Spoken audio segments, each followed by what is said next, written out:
We're going to move on to some data now, and all about the provisioning of the data into the DevOps cycle. I'm going to introduce you to Gary, who's from Delphix. Hi there, everyone. My name's Gary Hallam, and I work for Delphix. I've been working for Delphix for about 4 years. Before that, I was with Oracle. I have been to Johannesburg before. I used to work for IBM and worked in Liberty Life. Is there anyone here from Liberty Life? All right, I won't tell any stories then. So.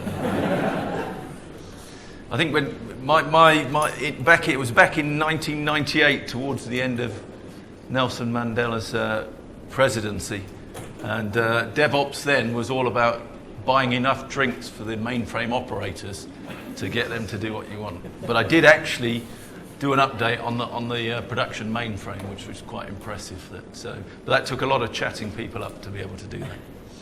But anyway, we've moved on since then.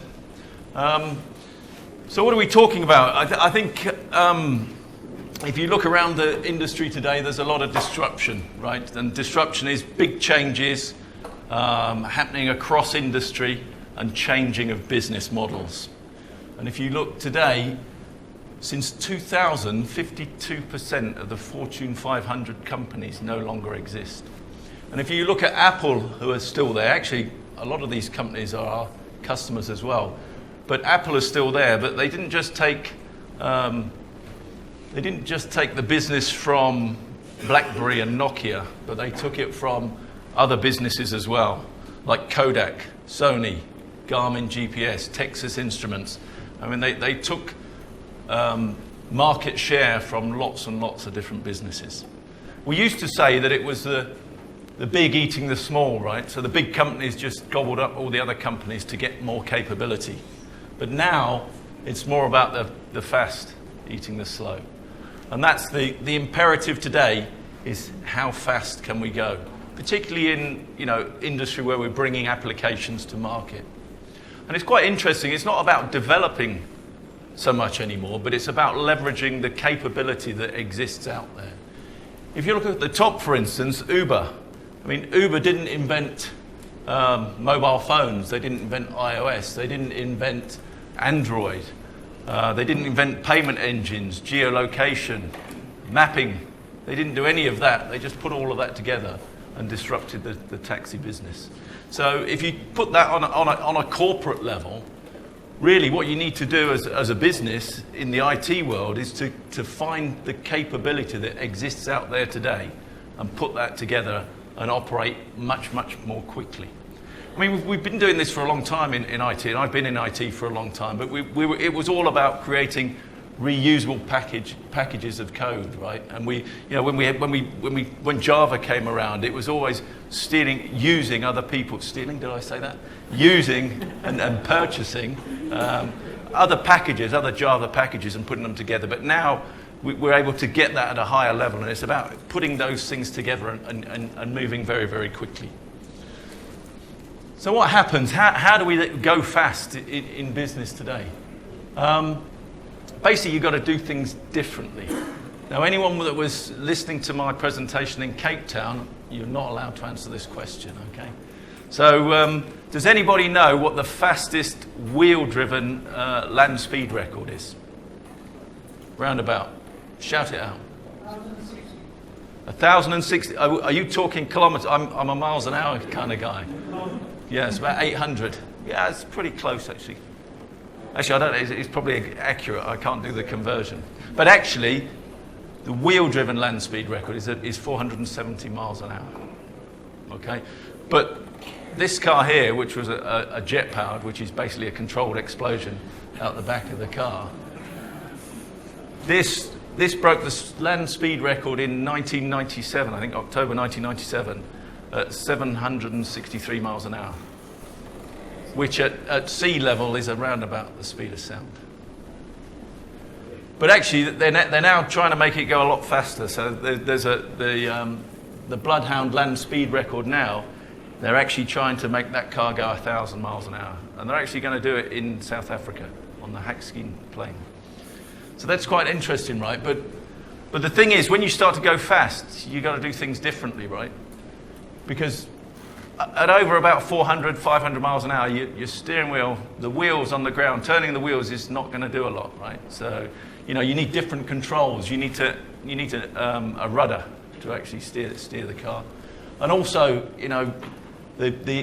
the air going across the car needs to be controlled as well. Otherwise, you're going to flip up if you don't get enough downforce on there. So you've got to do things differently. You've got to be bold. You've got to change the game, right, to go faster. And another analogy we've got is Formula One racing. So I don't know whether you can see that on there, but in 1969, that steering wheel had two functions. One was to go left, and the other one was to go right. Fairly straightforward. In 74, they added another function, and that was a kill switch, because the throttle kept getting stuck open with the McLaren car. So they had three functions there. And then later on, Ayrton Senna's car had four functions. One was a radio button, one was a boost, and the other one was a kill shift, and left and right. But also, that became portable as well, so they could make the cockpit much more snug. And then obviously in 1999, we started to get a little bit of automation come in. So there's lots of instrumentation, lots and lots of data. And it's quite interesting. One of the switches is a pit lane speed switch. So you could still go faster by just pressing the button, and that would make sure you didn't accelerate above the speed in the pit lane where you'd be disqualified. Okay. Lewis Hamilton, that was just a year before they put the dashboard on the dash on the steering wheel itself, and obviously 2014. But I guess all this does is emphasize instrumentation. Things used to be simple. In my day, back in 1998, working at Liberty Life on the mainframe, that was fairly straightforward, right? Now it's much more complex. We've got a lot more instrumentation. And therefore, let's talk about the elephant in the room. So Stefan at the beginning didn't really mention the elephant in the room in DevOps. We were talking about building applications and environments and things like that. But the thing he didn't mention was data, right? And that's the elephant in the room. And this slide was used by Michael Hrenko in 2005 in a DevOps Enterprise Summit. But the other elephant in the room, which I only found out when I presented this elephant in South Africa in Cape Town, was that this isn't an African engine. So an African elephant, it was, this elephant's made in India. So. But I think there's a story there as well, right? Okay. So moving data, I think, is a little bit like moving elephants, right? And I came across a story the first time I presented on this about, it was another African tale, actually, not just a royal tale, but I think it was 3 years ago, in 2016, Prince Harry came to Africa, and his job was to move about 500 elephants from one part of Malawi to another part of Malawi, 200 miles away. And moving data is like moving elephants because it takes a lot of effort, right? It takes a lot of effort to move that size of elephant, that size of data around. And by the way, that's not me on the right-hand side there, that's actually Prince Harry. Right? He's obviously not quite as good looking as me. He's a little bit younger as well. So it takes a lot of effort and also quite a lot of hardware. And I don't know about you, but that elephant looks like he's going to take a little bit of refreshing when he gets to where he's going. A little bit like when you've got your test data, and trying to refresh your test data is also quite a hard job. And every now and then, it takes a little bit of manual intervention. You've got to swing things by the tail to force these things through. So that's moving data, and moving data's hard. And if you look at a typical non-production environment or production environment, let's say you've got 10 terabytes of data sitting on your production server. As soon as you create a dev test and a pre-production environment, you're actually shifting a lot of elephants around, moving a lot of data around. And the laws of physics always apply, right? You can only push so much data down a pipe. And here you've got 30 terabytes of data. Not only does it take a long while to move that data, you've got a lot of storage, a lot of infrastructure to manage that data as well. I was talking to a car manufacturer, actually, and they had an SAP system, and they said that they had 60 copies of their production data. So you can imagine to manage that amount of data across the globe as well is phenomenal. So you're spending much more time on your non-production data, much more resources on your non-production data than really you actually need to, and I'm going to explain why. So that's the preamble out of the way. Here, I'm going to describe here in pictures exactly what Delphix is. So this is for a technical audience, really. Effectively, we run on a hypervisor, or we run in the cloud. And on a hypervisor, you've got a VMware ESX server, and you import the Delphix engine. The Delphix engine, like Snapped, is just a piece of software, right? So you download the OVA file, import it into a hypervisor. You give it some CPU, you give it some virtual RAM, and you assign it some storage. Now, the storage has got to be about the size of your original storage that you're going to ingest into the engine, but we run on any storage. We're storage agnostic. We kind of like fast storage. We like flash. Okay? The way that Delphix works then is to, first of all, the hardest job that we do is we ingest the data into the Delphix engine. And the way that we do that is the same way that your database tooling works to data backup. So if you're running Oracle database, then we'll just run an RMAN job to do a full backup into the Delphix engine. That's the hardest thing we do. We do it only one time. Once we bring the engine into the Delphix storage, we compress it down to about a third of its size. The next thing that we do is then we put a policy in place that we say we'll do an incremental backup forever onto the Delphix engine. So effectively what we're getting is we do an incremental backup, not much data is coming down the pipe now, and we run that forever effectively. And we have a retention period on the Delphix engine. So effectively you've got a rolling live archive of your production data. And that's fantastic. We brought that in. We've compressed it down to about 30% of its size. So if that was a 9 terabyte database on the left-hand side there, we're now running it at about 3 terabytes sitting on the Delphix storage.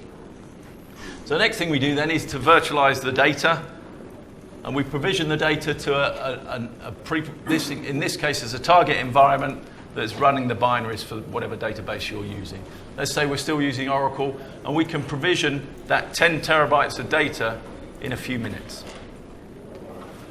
You say, well, how do we do that? What's the magic? Well, like I said, the laws of physics still apply. So actually what we're not doing is we're not moving the data around at all.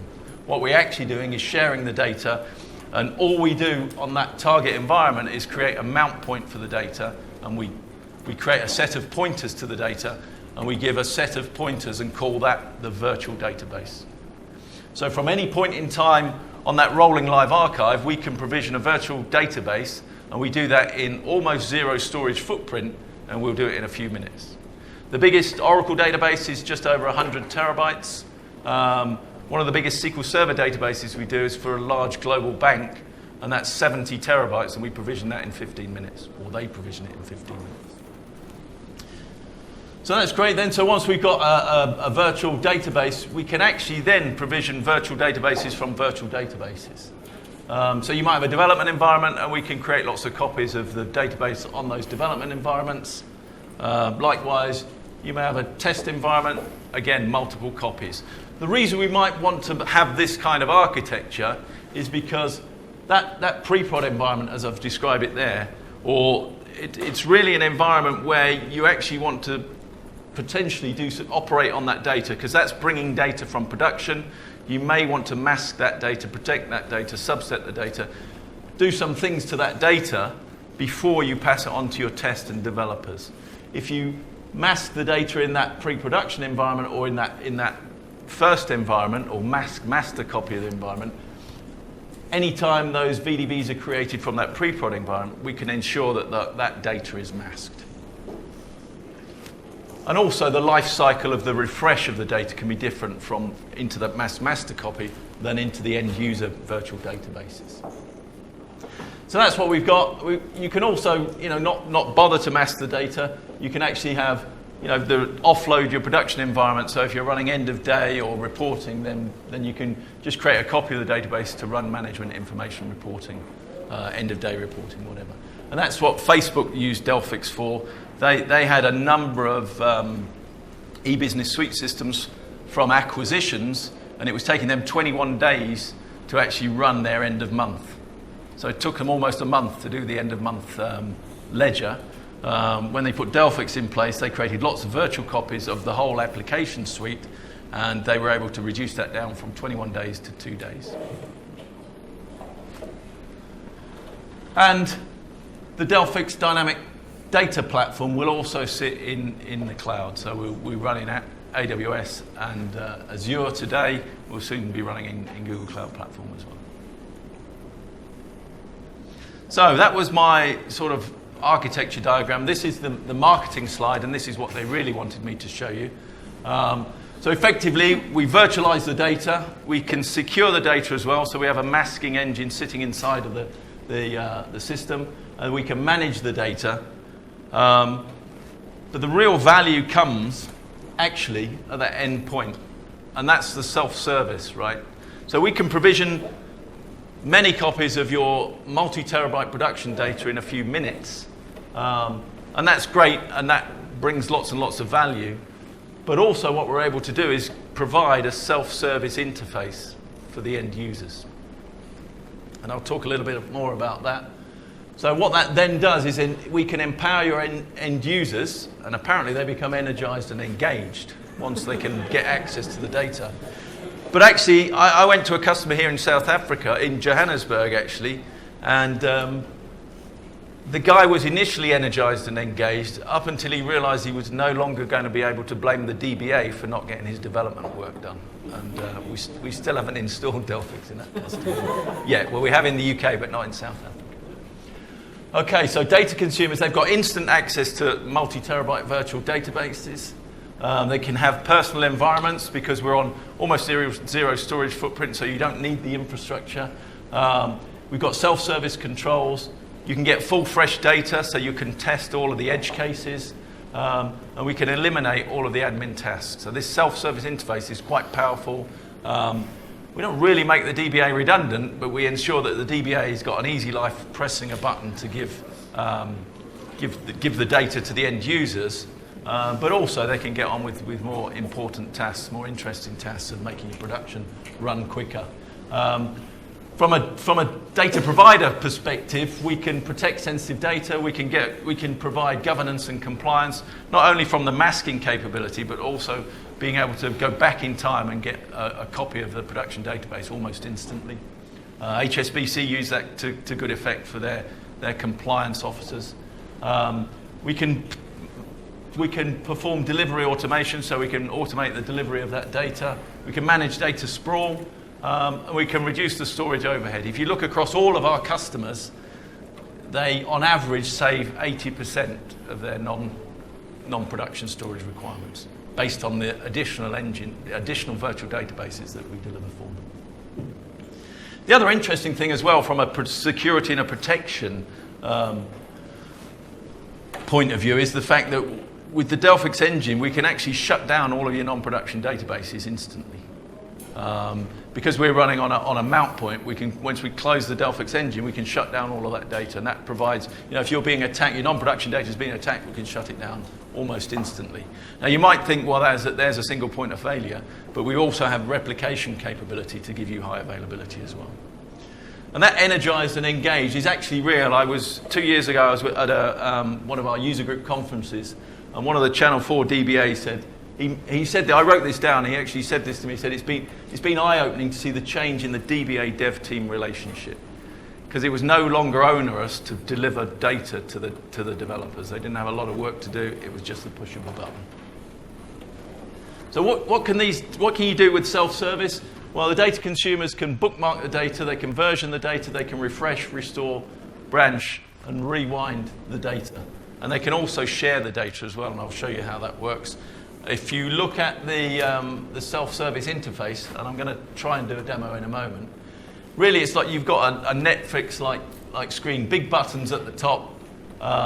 Bookmarking is simply this. So we're operating on pointers, right? So a bookmark really just takes a set of pointers at that point in time and does a snapshot of them. And it literally takes seconds to do.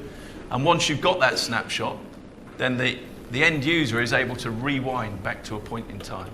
And that's really quite powerful, because that means, if as a tester, you set up some tests, you can bookmark those tests, so you can run a test and then rewind back to the bookmark point in time, which is great for humans, but also if you want to automate that, we can automate that whole process as well. So you run a test, rewind, run the next test, rewind again.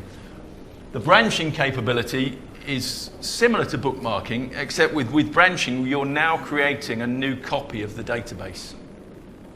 So if you can imagine, we can create a virtual database, we can deliver that to an end user, we put that into a container. That end user now has the ability to make multiple versions of that database.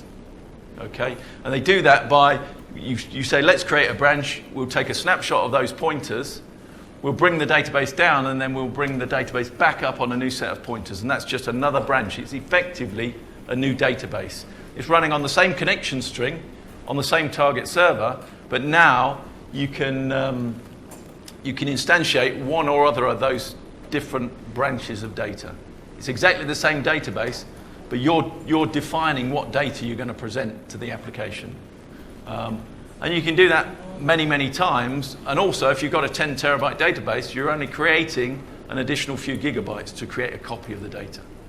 So if you can imagine the value of that in a test scenario or DevOps scenario is that maybe you want to test something on each day, an end of day test on 7 days in a week, you could create 7 branches with 7 different copies of that data.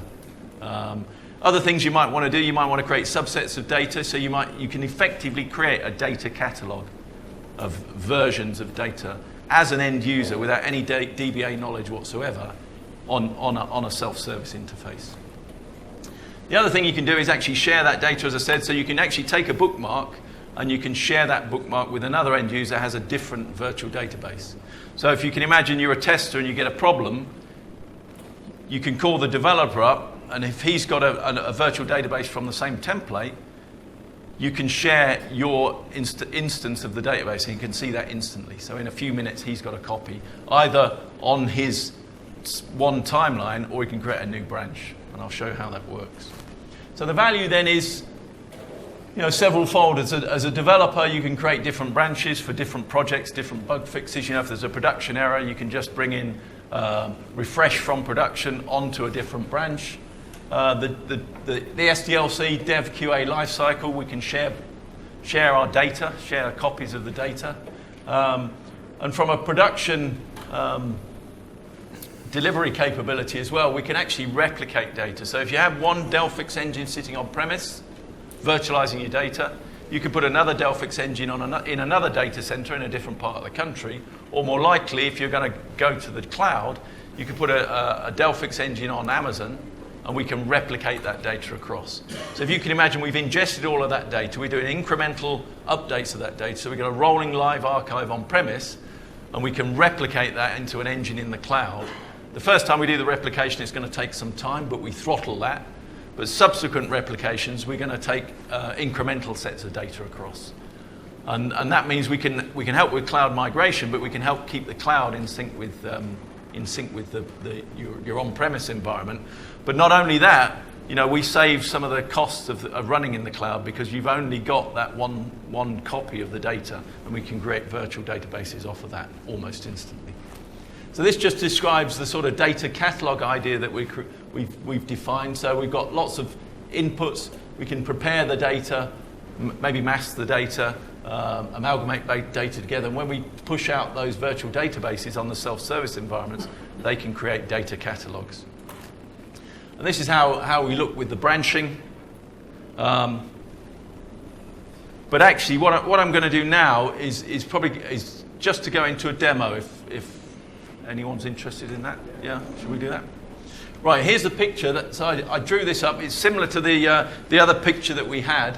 But effectively what I've got, in my laptop here, I've got 3 virtual machines running on VMware. I've got what I call my prime source environment. That's a Linux box. That's got an Oracle database sitting on it. I've ingested that database into the Delphix host, which is another VMware image. And in my target, that's where I provision, or I have provisioned my virtual databases. And I've kind of got I've called it Murex actually, because I was doing a demo to a Murex customer. But we've got that pre-production environment, and that's really going to be my master copy. And from there, I provision other copies of the VDBs. And each of those VDBs I've put in a container. And the top ones, that's the developer has got VDB-A and VDB-B.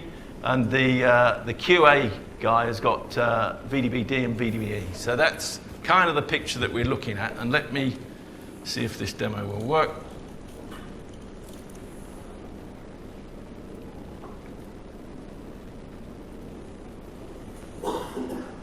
So here's my administrator. So this is, it's not, maybe I have to move it around.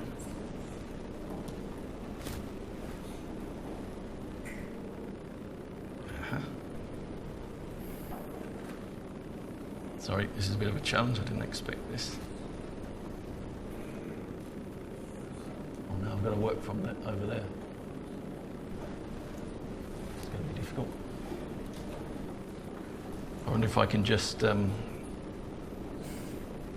I'm just going to switch it. Displays.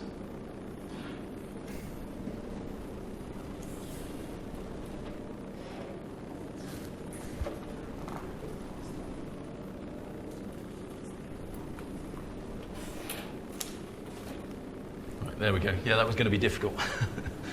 Okay, so this is the administration tool. Like I said, we've got these sets of virtual databases. And what I'm going to show you is I've got this developer, and the developer has a set of containers. And I'll just go back in there. Delphix. Luckily, this isn't running in the cloud, so we're okay. I'd heard that David was really clever, actually, but it took him a long while to realise he was being recorded, and it just shown the whole world his password. But anyway, so okay, so here we are. I've got an application running here, and this is my database, right? I've just got a set of a few columns and a few rows of data. In fact, I've got quite a few rows of data. And one of the things you can notice here is actually, this is my development environment. And if you can imagine, I'm going to be doing some work on here, and I could potentially break this environment. So what I might do before I start working on the environment, I can go in and create a bookmark, and I call it my dev1 bookmark. And I can create that. And you can see that just took a few minutes because you're just literally snapshotting a few pointers. And then I can start to operate on this database and do some work on it. And potentially, I have the potential to break it. And in actual fact, I've got a good way of breaking it down here somewhere.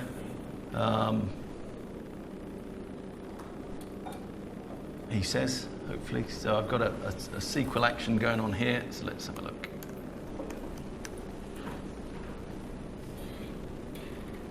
So if I run this,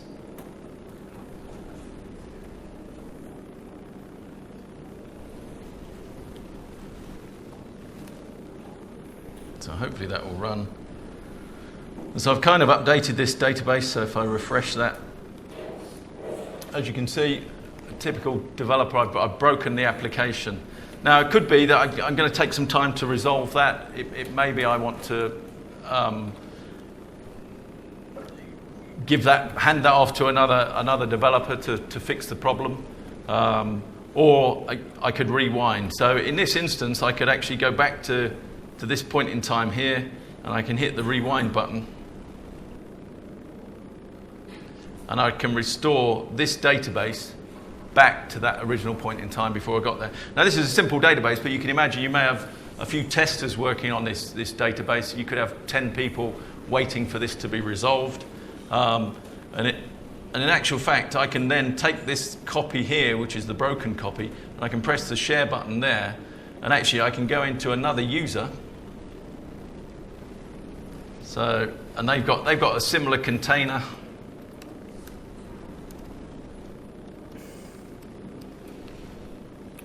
That's running off the same template, so it's the same source databases. And just here, what I can do here is actually go into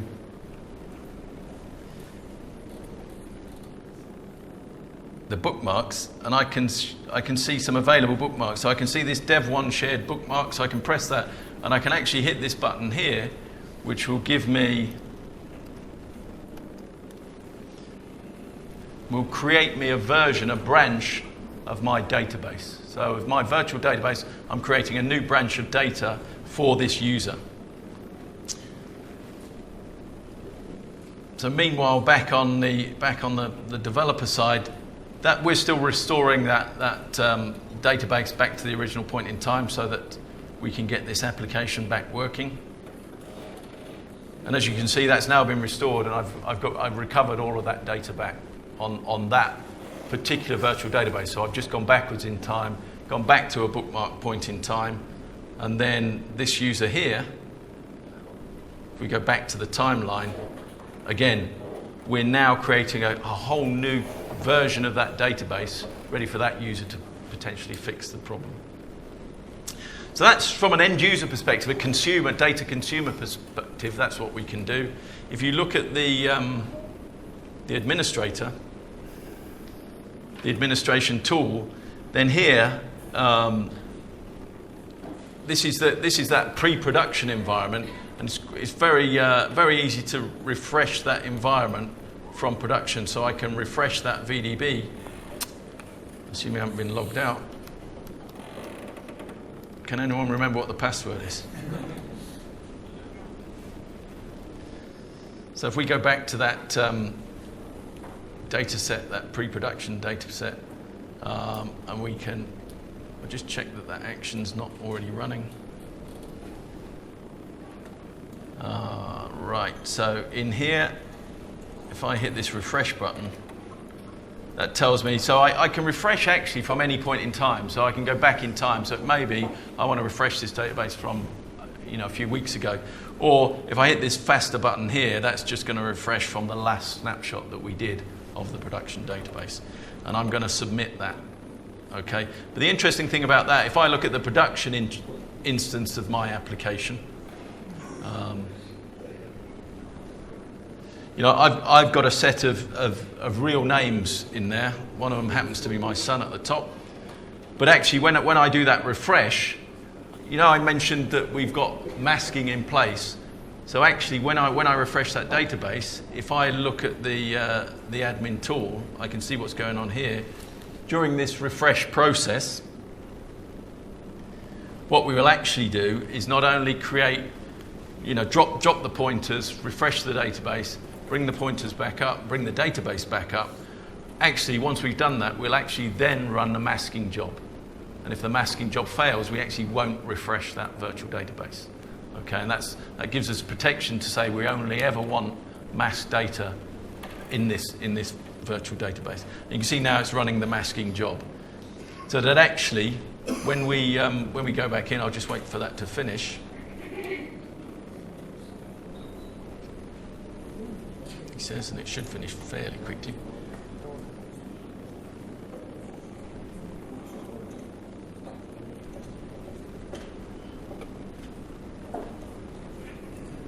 Just disconnect from that.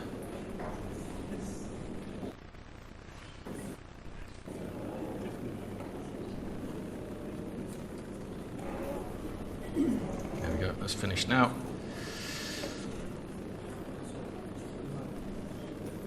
So if I connect into that pre-prod database,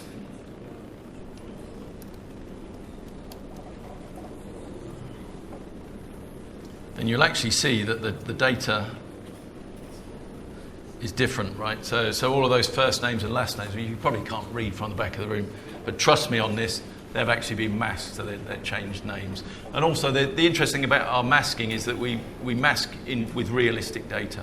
We mask very, very quickly, so those names have been changed. The department's been changed and the city's been changed as well. So that's a quick overview of how the product works. If we go back to the slides.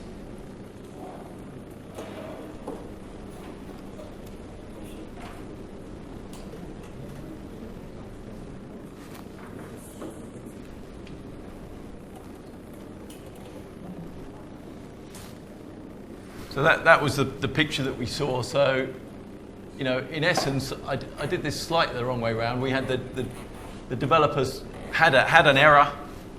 We rewound that error back to a bookmark so this person could get on with work, and then we shared that data with the user down here, and then they were able to, they can look at that data. They bring the database up at the same time, and then they can fix the error and share the data back as well, of course.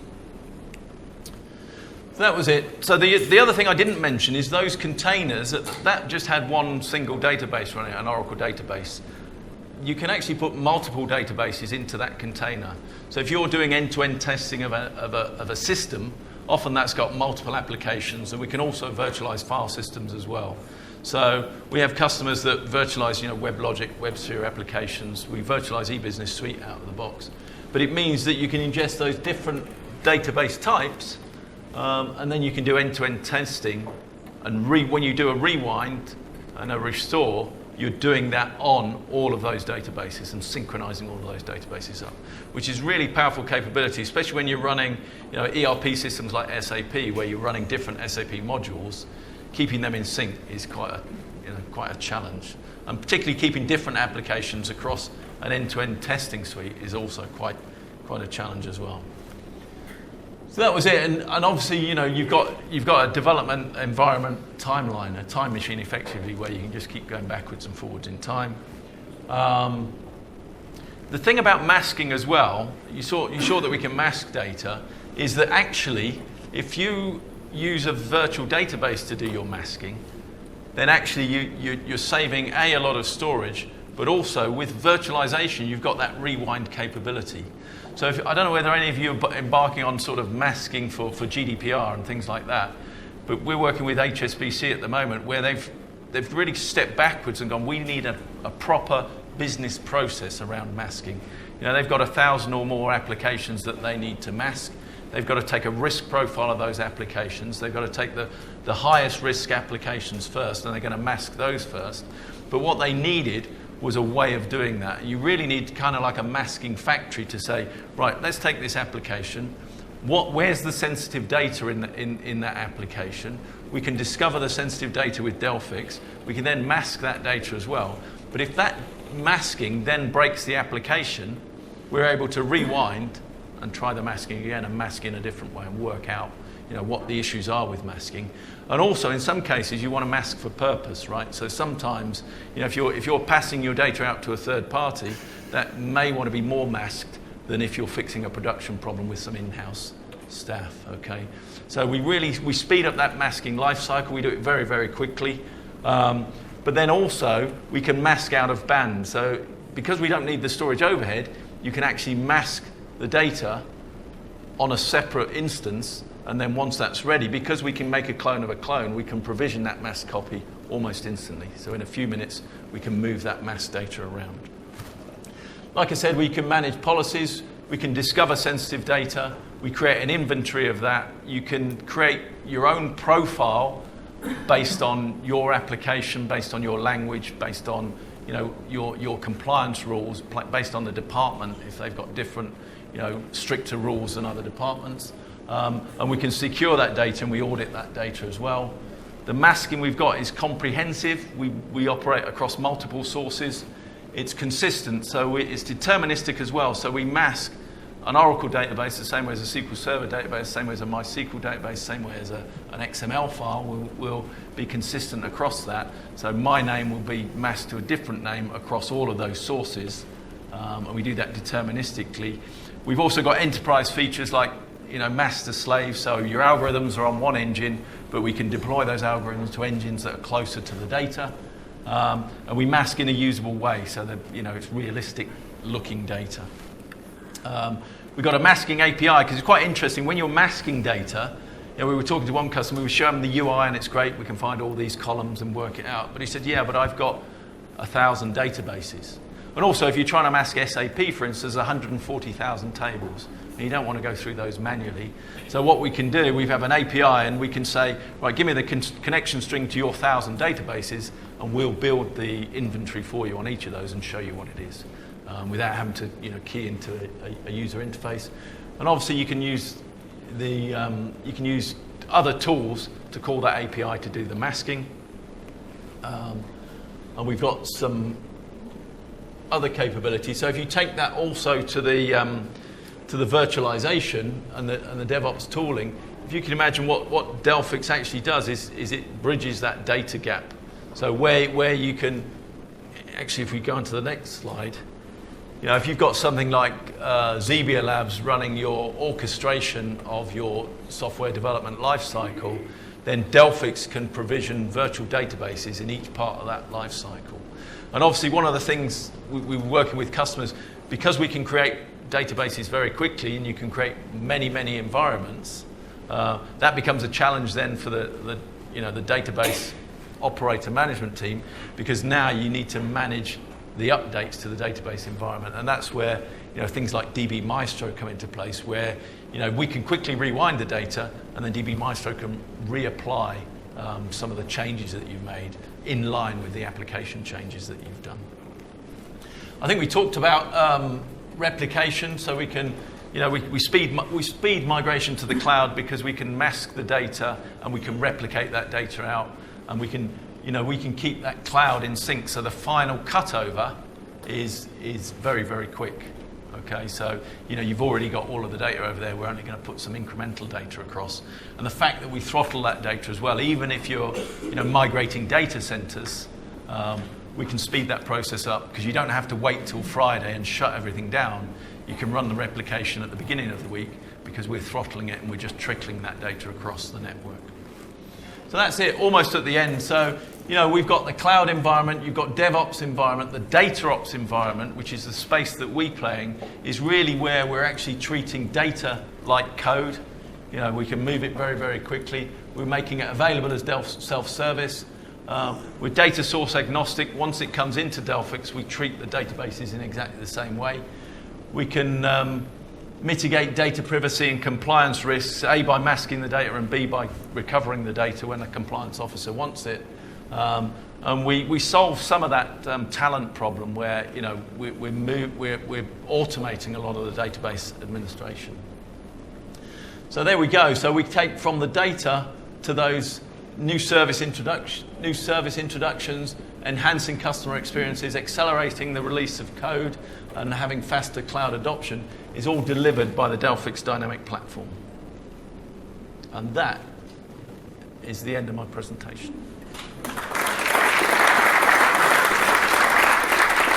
Actually, no, wait a minute. We've got Avengers style, we've got a little bit of an echo. So, does everyone remember when Larry Ellison, I used to work for Larry Ellison,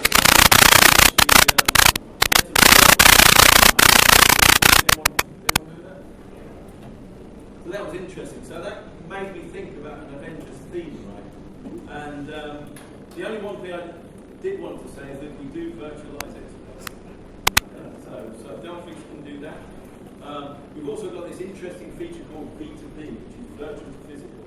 So obviously, we can bring the Exadata data into commodity hardware and run all this great testing and rewind capability.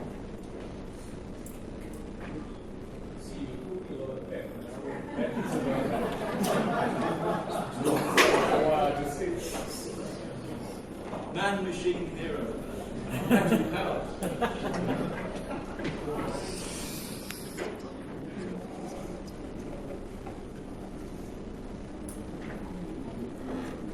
right. I suppose you could hear me anyway, could you?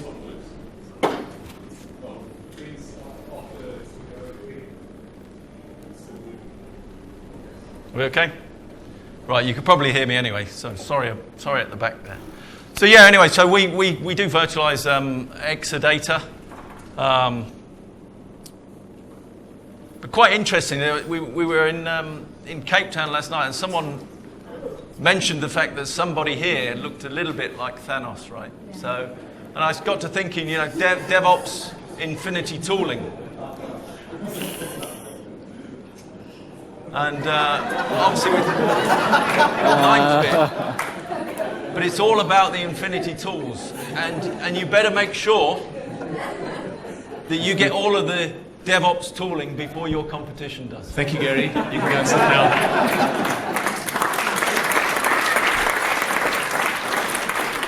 Any questions for Gary? Okay, no.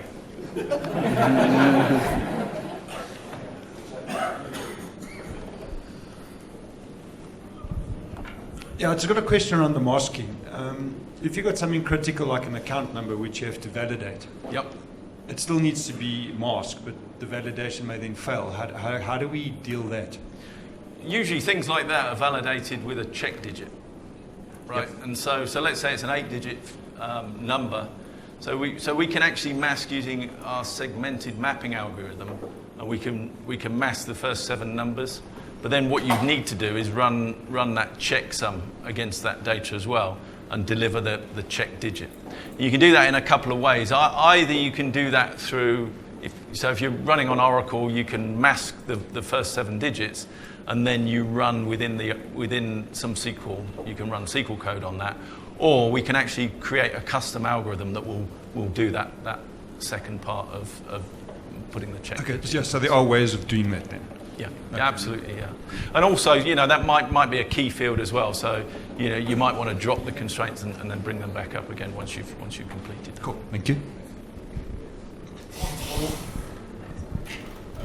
Another question over here. Where's the mic man?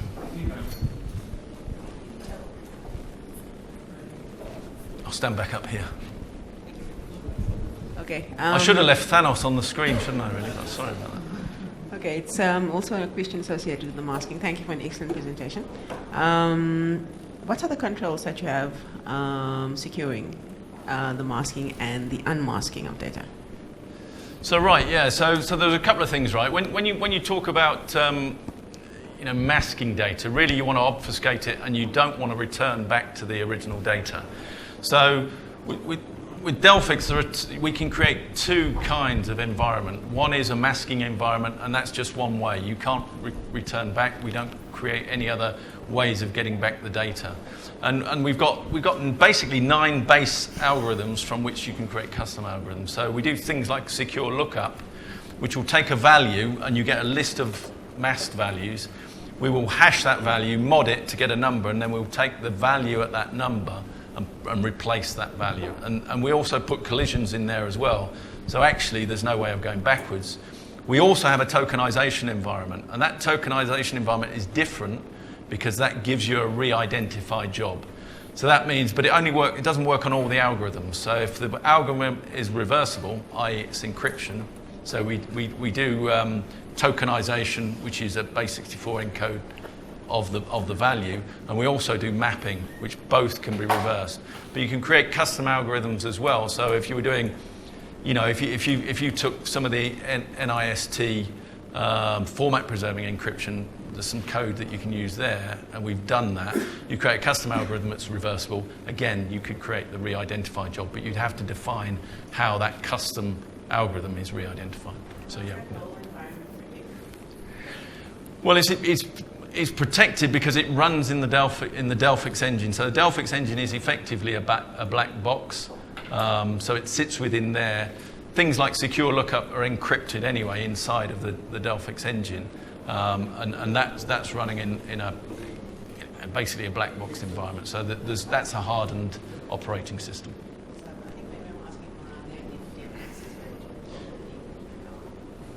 Right. Okay. So yeah. So in terms of, there's a user interface for that. So there's a user and a password to access the Delphix engine, the masking engine. So that's the way that we would do that. So do you have access to the algorithms as well as your clients? So we're running on premise, right? So if you're running on premise, it's effectively your box. You can get support access, but you can switch that on or off. So the way we do that is we have you get a token, and in order for us to access your engine, then we have a passcode. So you'll try and log on, and we have to log on to one of our devices in-house, and that will give us an authentication code, and that will give us a code to actually log in. Any more questions for Gary? Can we move on? Okay. Thank you very much, Gary. guys. Thank you.